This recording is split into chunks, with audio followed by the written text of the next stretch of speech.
जय हिंद दोस्तों, welcome to Priyanka Yadav UP police YouTube channel में आप सभी लोगों का एक बार फिर से बहुत बहुत स्वागत है। दोस्तों, जैसा कि आप सभी लोग मैम से हमेशा यही कमेंट बॉक्स में कमेंट करके पूछा करते हैं कि मैम रीजनिंग का प्रैक्टिस सेट करवा दीजिए और मैथ का भी प्रैक्टिस सेट करवा दीजिए। दोस्तों, हिंदी और जीके जिसकी क्लासें तो अच्छी चल रही हैं दोस्तों, आप लोग हिंदी में थोड़ा कम रिस्पॉन्स दे रहे हैं। आप लोगों को ये सब चीज़ें पेपर में पता चलेंगी, जब पेपर देने जाएंगे तो उसमें आपको हिंदी की अहमियत पता हो जाएगी। आप लोगों को ज़्यादा हम कुछ नहीं कहना चाहते हैं दोस्तों, आप लोग क्लास देखें या ना देखें वो आपकी मर्जी है। भीड़ की तरफ जाना चाहते हैं तो आप लोग भीड़ की तरफ जा सकते हैं, हमें कोई दिक्कत नहीं है। जो यहाँ अच्छा से अच्छा कंटेंट लाया जा रहा है, अच्छा से अच्छा आप लोगों को क्वेश्चंस कराया जा रहा है, तो उसमें आप लोगों का देखने का मन नहीं करता है। कोई बात नहीं दोस्तों, जितने लोग देख रहे हैं जेन्युइन है, अच्छे से आप लोग तैयारी करते रहिए। आप लोग अगर हम पर भरोसा करते हैं तो हम आप लोगों के बीच कोशिश करेंगे पूरा खरा उतरने की। ओके दोस्तों, तो आज हम रीजनिंग की क्लास में दोस्तों आप सब लोगों को बता दें, पहले विषय सूची देख लेते हैं कि रीजनिंग किस तरह से हम आप लोगों के बीच कराने वाले हैं। और रीजनिंग दोस्तों हम केवल क्वेश्चन आंसर नहीं कराएंगे, रीजनिंग आप लोगों को हम चैप्टर वाइज बिल्कुल क्लियर कराएंगे, पहले पढ़ाएंगे। इसके बाद हम आप लोगों को वही चैप्टर के 50 से 60 क्वेश्चंस का प्रैक्टिस करवा देंगे। दोस्तों, आप लोगों को ज़्यादा कहीं भटकने की ज़रूरत नहीं है, बिल्कुल नोट्स बनाइए और इसके बाद प्रैक्टिस कीजिए। एक बार अच्छे से आप लोग रीजनिंग को कंप्लीट कर लेंगे, इसके बाद चाहे जहाँ से दोस्तों आप लोग प्रैक्टिस सेट लगाते रहिए। ओके दोस्तों, तो विषय सूची में हम देख लेते हैं। सबसे पहले विषय सूची में आपको सबसे पहले हम बता दें कि हम आपको पढ़ाएंगे भाषिक, मतलब वर्बल रीजनिंग इस क्लास में सबसे पहले चली गई। इसके बाद ये पूरे कंप्लीट जब हो जाएगा, इसके बाद हम आप लोगों को करवाएंगे आपको नॉन वर्बल। तो भाषिक में हम क्या पढ़ेंगे दोस्तों, ये आप लोगों को बता दें। इसमें सबसे पहले सादृश्यता, वर्गीकरण, कूट लेखन, कूटवाचन, अंग्रेजी वर्णमाला परीक्षण, शब्द संरचना, शब्दों का तार्किक क्रम, बैठक व्यवस्थीकरण, क्रम व्यवस्था परीक्षण, दिशा और दूरी। इसके बाद पढ़ेंगे रक्त संबंध और पहली परीक्षण। इस तरह से दोस्तों सभी हम चीज़ें बारी बारी से आप लोगों के बीच कराएंगे। मतलब पूरा पहले आपका हो जाएगा चैप्टर, इसके बाद उससे जितने भी रिलेटेड क्वेश्चन, जितने भी टाइप के क्वेश्चन बनते हैं वो करवा दिए जाएंगे। इसके बाद आपको दूसरा चैप्टर स्टार्ट कराया जाएगा। ओके दोस्तों, आप लोगों का जो भी डाउट रहा करे बिना हिचकिचाए हुए आप लोग हमसे डायरेक्ट पूछ सकते हैं। आप लोगों का टेलीग्राम भी चैनल बना दिया गया है, टेलीग्राम ग्रुप में आप लोगों को जुड़ने के लिए बता दें कि प्रियंका यादव यूपी पुलिस आप लोग टेलीग्राम में जाकर सर्च करेंगे तो उस चैनल में आप लोगों के लगभग 1500-1600 बच्चे हैं, उसमें आप लोग ज्वाइन कर सकते हैं। जो भी डाउट हो आप लोग पूछ लीजिएगा। एडमिन, अगर हम लोग रिप्लाई नहीं दे पाएंगे तो हमारे एडमिन लोग जितने हैं वो आप लोग को रिप्लाई दे सकते हैं। अब दोस्तों सबसे पहले हम आप लोगों को सादृश्यता मतलब क्या दोस्तों, एनालॉजी। तो सादृश्यता हम आज आपका चैप्टर पढ़ाने जा रहे हैं और इससे रिलेटेड जितने भी क्वेश्चंस बनेंगे वो दोस्तों आज के बाद आपको परेशान नहीं करेंगे। तो हम इसको ज़्यादा कुछ दोस्तों नहीं देखेंगे। इसमें डिफिनीसन दोस्तों सबसे पहले प्रकार 1 की तरफ चलते हैं। प्रकार 1 में दोस्तों किस तरह से क्वेश्चंस बनता है ये आप लोगों को बता दें हम। हिंदी शब्द समरूपता पर आधारित प्रश्नों में दो शब्दों का एक युग्म दिया होता है तथा दूसरे युग्म का सिर्फ एक शब्द दिया गया होता है। दिए गए युग्म के दोनों शब्दों के मध्य कुछ खास संबंध होता है। अभ्यर्थियों को इस संबंध का परीक्षण करना होता है और इसी संबंध के आधार पर दिए गए विकल्पों में से उस शब्द को चुनना होता है जो इस युग्म को पूरा कर दे। ओके दोस्तों, शब्द समरूपता से संबंधित प्रश्नों को हल करने के लिए कुछ महत्वपूर्ण जानकारियां नीचे दी जा रही हैं जिनके बारे में परीक्षार्थियों को ज्ञान होना बहुत आवश्यक है। मतलब आप लोगों को इन सभी चीज़ों के बारे में तो ज्ञान होना बहुत ही ज़्यादा जरूरी है। जैसे दोस्तों आपको स्थिति फर्स्ट, पहले स्थिति से किस प्रकार क्वेश्चंस बनेगा ये आप लोगों को बता दें। प्रकार 1 में हम जितने भी प्रकार के क्वेश्चंस बनते हैं वो सभी लोगों को आप लोगों के बीच बता देंगे कि दोस्तों एनालॉजी में इस तरह से ये टाइप बाय टाइप पढ़ाएंगे दोस्तों, कहाँ कहाँ से क्वेश्चंस बनता है। ओके दोस्तों, सबसे पहला स्थिति है आपका देश तथा राजधानी। तो इसमें दोस्तों आप लोगों से पूछा जाएगा, ये देश दे दिया जाएगा और उसकी राजधानी पूछी जाए। जैसे ऑस्ट्रेलिया की राजधानी क्या है, कैनबरा। ये दोस्तों बेसिक चीज़ें तो आप लोगों को याद होना ही चाहिए। और सबसे बड़ा रोल इसमें सब चीज़ें मिक्स हो जाती हैं दोस्तों एनालॉजी में। जीके, जीएस, हिंदी, ये सभी चीज़ें, मैथ वैथ सब कुछ यहाँ पे मिक्स हो जाता है। तो ये सब चीज़ों का आपको ज्ञान होना बहुत ही ज़रूरी है। तो स्थिति 1 में क्या था, देश तथा राजधानी, इससे क्वेश्चंस बनता है। तो जैसे ऑस्ट्रेलिया की राजधानी क्या है, कैनबरा। और नीचे कुछ एग्जाम्पल्स दिए गए, उदाहरण दिए गए दोस्तों। जैसे जापान की क्या होगी दोस्तों, टोक्यो, पुर्तगाल की लिस्बन, फ्रांस की पेरिस और ग्रीस एथेंस की। कीनिया की क्या होगी Nairobi, Sri Lanka Colombo, Argentina Buenos Aires. Okay दोस्तों, इस तरह से आप लोगों को स्थिति 1 में क्वेश्चंस बनेगा। इस तरह से आगे देखते हैं अब हम स्थिति सेकंड में क्या है, देश तथा मुद्रा। तो स्थिति सेकंड में आप लोगों से क्वेश्चंस पूछा जाएगा देश तथा मुद्रा से। इसमें आपका एक देश दे दिया जाएगा, उसकी मुद्रा पूछी जाएगी। जापान, जापान की मुद्रा क्या है येन, और ईरान की दोस्तों क्या है रियाल, चिली की पीसो, चीन की युआन, संयुक्त राज्य अमेरिका यूएसए में क्या दोस्तों डॉलर चलता है, भूटान की क्या है न्यूगल्ट्रम, स्पेन की क्या है यूरो। ओके दोस्तों, स्थिति सेकंड में हमने देख लिया आप लोगों को किस तरह से क्वेश्चंस पूछा जाएगा। अगली स्थिति देखते हैं। अगली स्थिति है थर्ड स्थिति में राज्य तथा राजधानी। ये भी दोस्तों आप लोगों को बहुत अच्छे तरीके से पता होना चाहिए कि राज्य तथा राजधानी भी आनी चाहिए। जैसे राजस्थान दे दिया गया है और इसकी राजधानी क्या है जयपुर। गुजरात की दोस्तों राजधानी क्या है गांधीनगर, सिक्किम गंगटोक, तमिलनाडु चेन्नई, उड़ीसा की क्या है भुवनेश्वर, उत्तर प्रदेश की लखनऊ और पश्चिम बंगाल की क्या है कोलकाता। इस तरह से स्थिति थर्ड में आपका क्वेश्चंस बनेगा। स्थिति फोर्थ देखते हैं। फोर्थ स्थिति में क्या पूछा गया इसमें, इसमें बताया गया यंत्र तथा मापक। इससे क्वेश्चंस बनता है यंत्र तथा मापक से बैरोमीटर का मापक क्या होता है दाब। दाब को मापने के लिए हम किस यंत्र का प्रयोग करते हैं, तो उस यंत्र का नाम है बैरोमीटर। ओके दोस्तों, और आपके कुछ महत्वपूर्ण उदाहरण दिए गए हैं उनको भी देख लेते हैं। सीस्मो मैनोमीटर से क्या नापा जाता है रक्तदाब, हाइग्रोमीटर से आर्द्रता, थर्मामीटर से तापमान दोस्तों, और अमीटर से विद्युत धारा, ओडोमीटर से वाहन द्वारा चली गई दूरी, सीस्मोग्राफ से क्या नापते हैं भूकंप तीव्रता। सीस्मोग्राफ से क्या नापा जाता है दोस्तों भूकंप तीव्रता। ओके दोस्तों, यहाँ तक उम्मीद करते हैं दोस्तों आप लोगों को एनोलॉजी के जितने भी प्रकार से क्वेश्चंस बन रहे हैं वो आप लोगों को सभी क्लियर होते चले जा रहे होंगे।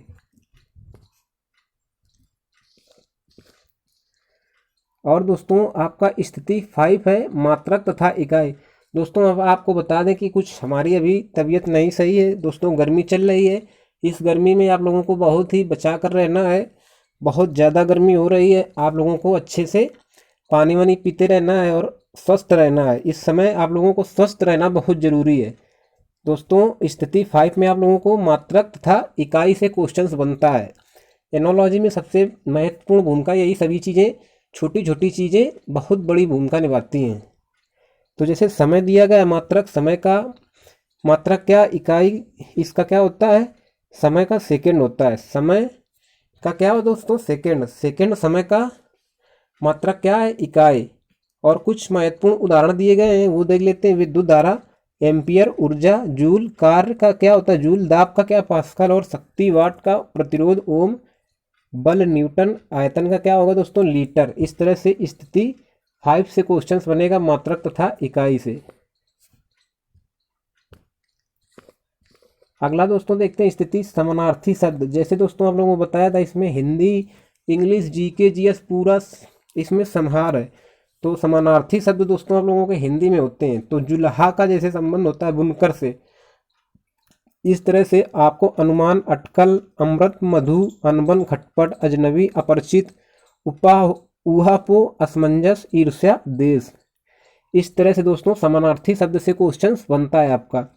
और अगला आपका है दोस्तों विलोम शब्द, मतलब विपरीतार्थक शब्द से मुनाफा का क्या नुकसान, जैसे लाभ हानि। इस तरह से क्वेश्चंस बनता है दोस्तों विपरीतार्थक शब्द से। और शांति, अशांति, शोक, हर्ष, मतलब शोक का मतलब क्या होता है दोस्तों दुखी होता है, हर्ष का मतलब क्या खुश, सार्थक, निरर्थक, हार की जीत होगी, और नादान का समझदार होगा। सन्यासी का क्या होता है दोस्तों गृहस्थ। इस तरह से क्वेश्चंस आपके बनते हैं दोस्तों। ये सभी हम पूरे टाइप्स आपको पढ़ा देंगे। इसके बाद आपको हम प्रैक्टिस सेट करवाएंगे जिसमें हम आप लोगों को बताएंगे 50 से 60 क्वेश्चंस होंगे एनोलॉजी से, जो पूरे हर एक टाइप का क्वेश्चंस होगा और आप लोगों का अच्छे से रिवाइज हो जाएगा। और दोस्तों अगला इसमें टाइप दिया गया है जानवर, वस्तु तथा उनके रखने का स्थान। जैसे दोस्तों कार कहाँ खड़ी की जाती है गैराज में, तो गैराज कार रखने वाला स्थान को कहते हैं। ओके दोस्तों, रखने वाले स्थान को क्या कहते हैं, कार रखने वाले स्थान को गैराज कहते हैं। और जानवरों को कहाँ रखा जाता है चिड़ियाघर में, हवाई जहाज, हैंगर। मछलियाँ कहाँ रखी जाती हैं एक्वेरियम में, और मधुमक्खियाँ एपियरी, चिड़ियाखाना में, और कपड़े कहाँ रखे जाते हैं दोस्तों, अलमारी में। तो दोस्तों इन सभी को थोड़े थोड़े पॉइंट को पढ़ के अच्छे से आप लोगों को रिवाइज करना है। ओके दोस्तों, और इसके अतिरिक्त जो हैं चीज़ें वो आपको बता दें हम। इसके अतिरिक्त निम्न विषयों पर आधारित शब्द समरूपता से संबंधित प्रश्न पूछे जाते हैं। दोस्तों हम थोड़ा पानी पी लें। चलिए दोस्तों आगे देखते हैं। इसके अतिरिक्त निम्न विषयों पर आधारित शब्द समरूपता से संबंधित प्रश्न पूछे जाते हैं। जैसे कि आप लोगों को पता होना चाहिए, देश और महाद्वीप से क्वेश्चन बन सकता है, देश और संसद, देश और राष्ट्रीय प्रतीक, देश और राष्ट्रीय पशु, देश और राष्ट्रीय पुष्प, देश और राष्ट्रीय नदी, देश और जनजाति, देश और बंदरगाह, देश और स्थल, नगर और नदी, नगर और उद्योग, इन सभी से क्वेश्चंस बनेगा दोस्तों। और आगे हैं देश और सरकारी दस्तावेज, देश और राष्ट्रीय स्मारक, देश और समाचार एजेंसी, देश और गुप्तचर संस्था, देश और समाचार पत्र। इतने दोस्तों आप लोग अच्छे से देख लेना कि इन सभी चीज़ों को हमें कंप्लीट करना है। ये सभी चीज़ें क्या हैं, ये सभी चीज़ें आपकी जीके जीएस में सब कुछ मिल जाएगा। इनको सब चीज़ों को आपको पढ़ना है तो आपकी जीके भी मजबूत हो जाएगी और आपको रीजनिंग में तो आगे काम ही आएगा। ओके दोस्तों, तो ये सभी चीज़ें आप लोग अच्छे से देख लें और अपने नोट्स को भी बना लें कि हमें किन किन चीज़ों को पढ़ना है। दोस्तों ईमानदारी से पढ़िए, अपने माता पिता का सपना साकार करिए और आप लोग किसी भी चीज़ में फालतू का समय ना गंवाइए कि आप लोगों के माता पिता कैसे क्या करते हैं, एक एक रुपया जोड़ते हैं, खेतों में काम करते हैं या फैक्ट्री में काम करते हैं, कुछ भी करते हैं, लेकिन आपको जितनी भी ज़रूरत होती है उतने पैसे प्रोवाइड कराते हैं। दोस्तों आप लोग उन पैसों को ऐसे ही ना बर्बाद करिए, आप लोग ईमानदारी से पढ़िए। लेकिन हाँ, अगर कोई चीज़ आपके भविष्य के लिए है, पढ़ाई के लिए कुछ भी खरीद रहे हैं, तो उसके लिए आप लोगों को कोई दिक्कत नहीं है, आप लोग बेशक खर्चा करिए, लेकिन आप लोग आलतू फालतू की चीज़ों पे पैसा वेस्ट ना करें। ओके दोस्तों, आगे चलिए दोस्तों देखते हैं स्थिति। ये सभी स्थिति से हमने बता दिए आप लोगों को। प्रकार 1 में जितने भी स्थिति से क्वेश्चंस बनते थे वो आपको बता दिए, और प्रकार 2 में हम देख लेते हैं। इसमें प्रकार 2 में अक्षर समरूपता से क्वेश्चंस बनेगा, इसको देख लेते हैं। अक्षर समरूपता पर आधारित प्रश्नों में दो अक्षर समूह या एक युग्म दिया गया होता है तथा दूसरे युग्म में सिर्फ एक अक्षर समूह होता है। दिए गए युग्म के दोनों अक्षर समूह के मध्य कुछ खास संबंध होता है। अभ्यर्थियों को इस संबंध का परीक्षण करना होता है और इसी संबंध के आधार पर दिए गए विकल्पों में से उस अक्षर समूह को चुनना होता है जो इस युग्म को पूरा करे। अक्षर समरूपता से संबंधित प्रश्नों को हल करने हेतु अंग्रेजी वर्णमाला के प्रत्येक अक्षर का आरंभ तथा अंत से क्रमांकित मान ज्ञात होना चाहिए, आवश्यक है। इसके बिना परीक्षार्थी अक्षर समरूपता से संबंधित प्रश्नों को हल नहीं कर सकते हैं। तो दोस्तों जैसा क्या बताया गया आपको, इन सभी चीज़ों को आपको अच्छे से आना चाहिए। जैसे अंग्रेजी वर्णमाला पूरा लिखिए, अंग्रेजी के सारे अक्षरों को आपका ज्ञान होना चाहिए कि हमारा ए किस नंबर पे आता है और पी किस नंबर पे आता है, एक्स किस नंबर पे आता है, ये सभी चीज़ें आपको पता होना चाहिए। जैसे ए का क्या स्थान है 1, और बी का 2, सी का 3, डी का 4, ई का 5, इसी तरह से डॉट डॉट आप सभी लोगों को लिख कर अच्छे से याद कर लेना है दोस्तों, और इसका मतलब विपरीत क्रम भी याद करना है। ओके दोस्तों, और आपको जैसे बता दें कि अंग्रेजी वर्णमाला के कितने आपके स्वर होते हैं और कितने व्यंजन। तो दोस्तों इसमें 5 स्वर होते हैं, ए ई आई ओ, ये भी आपको पता होना चाहिए। सबसे मेन चीज़ तो दोस्तों आपको ये है कि इसकी प्लेस वैल्यू पता होना चाहिए कितना। जैसे जी का क्या स्थान है 7, टी का कितना है 20, ये सभी चीज़ें आपको पता होना चाहिए। और जी का विपरीत क्या होता है टी, एच का विपरीत क्या होता है, इस तरह से आपको ये भी याद करना है। ओके दोस्तों, चलिए दोस्तों इससे किस तरह से क्वेश्चंस बनता है वो आपको देख लेते हैं हम। उदाहरण जैसे दोस्तों दिया गया है, इसमें उदाहरण में दिया गया ए एफ के पी, इसका मतलब लिखा गया है बी जी एल क्यू, तो आपको सी एच एम आर, इसका मतलब आपको बताना है। ये आया था बिहार एसएससी सीजीएल 2014 में क्वेश्चन पूछा गया दोस्तों। इसमें सभी में आपका एक एक ऐड किया गया। तो दोस्तों आपका सी में जब एक ऐड करेंगे तो क्या होगा डी, और एच में एक ऐड करेंगे तो आई, एम में होगा एक ऐड तो क्या होगा एन, और आर में आर कितने होता है दोस्तों 18 पे, 18 में एक जोड़ेंगे 19, 19 पे क्या होता है यस। तो दोस्तों आपका आंसर क्या हो जाएगा DINS, ये आपका आंसर हो जाएगा। ओके दोस्तों, अगला उदाहरण देखते हैं दोस्तों हम। अगला उदाहरण दोस्तों टीचर का दिया गया है। टीचर को हमने क्या लिखा है AETDREH, तो एलिमेंट को क्या लिखेंगे दोस्तों, इसमें दोस्तों आप लोगों को बताना क्या लिखा जाएगा इसमें दोस्तों क्रॉस मेथड लगा है इस तरह से। तो आप लोगों को हम क्रॉस मेथड से बता दें दोस्तों कैसे होगा। जैसे एलिमेंट का आपका क्या हो जाएगा, ई और रियल तो बीच में रहेगा, फिर ई, इस तरह से टी, इसके बाद आएगा टी और एन बीच में रहेगा ई। ओके दोस्तों, इस तरह से आपका बनेगा। तो क्या दोस्तों हो जाएगा इसका answer, E L E T N E, E L E. दोस्तों एक हमने कहीं छोड़ दिया बीच में, यम आ रहा था, वो छोड़ दे दोस्तों, तो आपको क्या बनेगा। अच्छा, एक सी से डी में एक ऐड हो रहा, तो एम, एम से क्या हो जाएगा दोस्तों, सी से डी हो रहा, तो दोस्तों एम क्या कहाँ पे होता है, 13, और 13 में जब एक जोड़ेंगे तो 14 हो जाएगा, और 14 पे क्या होता है, एन होता है। ओके दोस्तों, तो यहाँ पे क्या हो जाएगा, E L E N T E N, इस तरह से आपका आंसर बन जाएगा। ओके दोस्तों, अगला उदाहरण देखते हैं अब हम। अगला उदाहरण नहीं दिया गया दोस्तों, अब प्रकार संख्या 3 दी गई है। इसमें आपको पूछा जाएगा क्वेश्चन संख्या समरूपता से संबंधित। इसमें दोस्तों क्वेश्चन किस तरह से बनेगा, इसमें संख्या समरूपता से क्वेश्चन पूछा जाएगा। संख्या समरूपता पर आधारित प्रश्नों में संख्याओं के बीच निहित संबंधों के आधार पर प्रश्न पूछे जाते हैं। संख्या समरूपता से संबंधित प्रश्नों को हल करने हेतु कम से कम 1 से 20 तक की संख्याओं के पूर्ण वर्ग, मतलब 1 से 20 तक आपको वर्ग याद होना चाहिए, और कम से कम 1 से 10 तक की संख्याओं के पूर्ण घन। तो आपको ये 1 से 20 तक वर्ग याद होना चाहिए और 1 से 10 तक घन याद होना चाहिए। ये जानकारी होना बहुत आवश्यक है। इसके अतिरिक्त किसी भी संख्या के अंकों के बीच गुणा, भाग, जोड़ तथा घटाव भी अंतर्निहित हो सकते हैं। दोस्तों यही नहीं जरूरी कि केवल 1 से 20 तक वर्ग और 1 से 20 तक घन, गुणा, भाग और जोड़ घटाव कुछ भी हो सकता है। दोस्तों संख्या समरूपता से क्वेश्चंस बनेगा, एनालॉजी में क्वेश्चंस। तो दोस्तों ये सभी चीज़ों का ज्ञान होना चाहिए। दोस्तों आपको बता दें 1 से 20 तक, हाँ यहाँ पर आपको क्या दिया गया है, वर्ग दिया गया, और 1 से 10 तक घन दिया गया। तो ये दोस्तों आप लोग सभी चीज़ें अच्छे से याद कर लेना। ओके दोस्तों, और ये 1 से 10 तक की संख्याओं के पूर्ण घन दिए गए हैं, ये भी आपको याद करना है। इसके बाद आपको बता दें इसमें क्वेश्चंस किस तरह से बनता है। तो ये भी दोस्तों बिहार एसएससी सीजीएल 2014 में क्वेश्चंस पूछा गया था। बहुत ही इजी क्वेश्चन था। जैसे 23 का संबंध 13 से है, तो 54 का संबंध किससे होगा दोस्तों, 23 में से हम क्या 10 घटा देंगे तो कितना बचेगा, 13। उसी तरह से 54 में से 10 घटा देंगे तो क्या बचेगा, 44। दोस्तों बहुत ही इजी क्वेश्चन था, इसका विकल्प सी राइट आंसर हो जाएगा। अगला क्वेश्चन दोस्तों है 15 का संबंध 32 से, उसी प्रकार 32 का संबंध किससे होगा। तो इसमें दोस्तों ये किया गया 15 दूनी 30 और 2 32, इसी प्रकार 32 दूना 64 और 64 2 66, विकल्प ए आपका राइट आंसर होगा।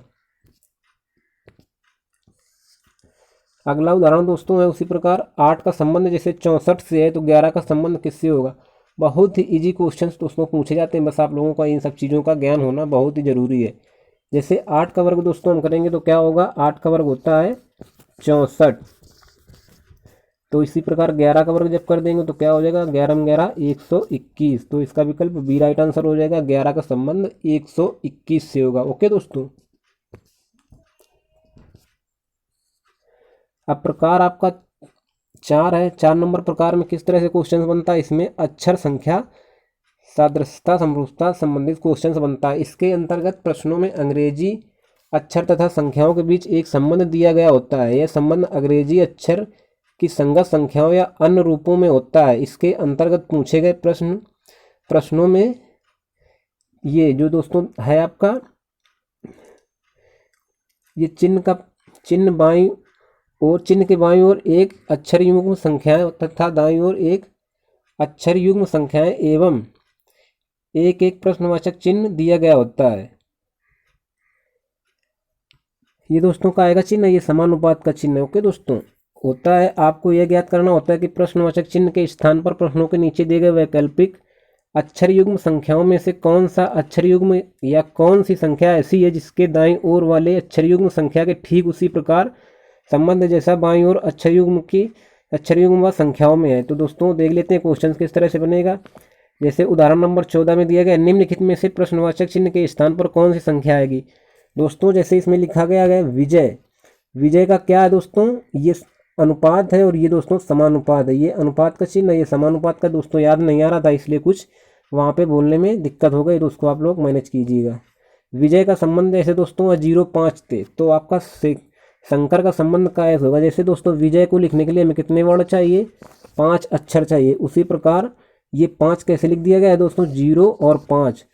और अगर हम शंकर को लिखेंगे तो क्या चाहिए हमें, 7। तो इसका 0 और 7 राइट आंसर होगा। ओके दोस्तों, विकल्प सी राइट आंसर होगा। इस तरह से क्वेश्चंस बनता है दोस्तों। आप लोगों को कितनी जल्दी से आपको क्वेश्चंस को पकड़ लेना है, यही आप लोगों को सफलता में बहुत ज़्यादा मदद करेगा। और इसके बाद दोस्तों इधर देख लेते हैं, इसी टाइप का क्वेश्चंस आगे है, थोड़ा बदल दिया गया है। विजय को जैसे लिखा गया है 22, 91, 0, 1, 2, 5। सुधा को क्या लिखा जाएगा दोस्तों, हमने आपको बताया था आगे कि आपको ये जो अंग्रेजी वर्णमाला के जितने भी अक्षर होते हैं ये सभी की प्लेस वैल्यू याद होना चाहिए। जैसे वी का दोस्तों क्या होता है 22, आई का 9, जे का 10, ए का 1 और वाई का 25। उसी प्रकार सुधा का यस का कितना होता है दोस्तों 19, यस का 19 और यू का 21, डी का 4 होता है, एच का 8 होता है, ए का 1। 19, 21, 48, 1, 19, 21, 48, 1 आपका सी ऑप्शंस में दिया गया। ओके दोस्तों, ये सभी चीज़ें आपको बहुत ही अच्छी तरीके से याद होना चाहिए। उम्मीद करता हूँ दोस्तों यहाँ तक आप सभी लोग अच्छे तरीके से समझ रहे होंगे। चलिए आगे दोस्तों चलते हैं। अब हम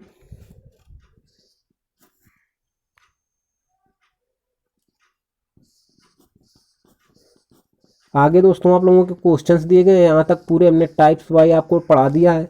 इसके बाद आपके टॉप 30 क्वेश्चंस हमने लिए। इसमें थोड़ा क्लास लंबी हो जाएगी दोस्तों, तो जैसा आप लोग बताइए वैसा हम करें। आपको ये प्रैक्टिस अगले वीडियो में करा देंगे। चलिए दोस्तों, तब तक के लिए फिर हम आपको मिलते हैं अगली क्लास में। तब तक के लिए बाय बाय, टेक केयर, जय हिंद, धन्यवाद।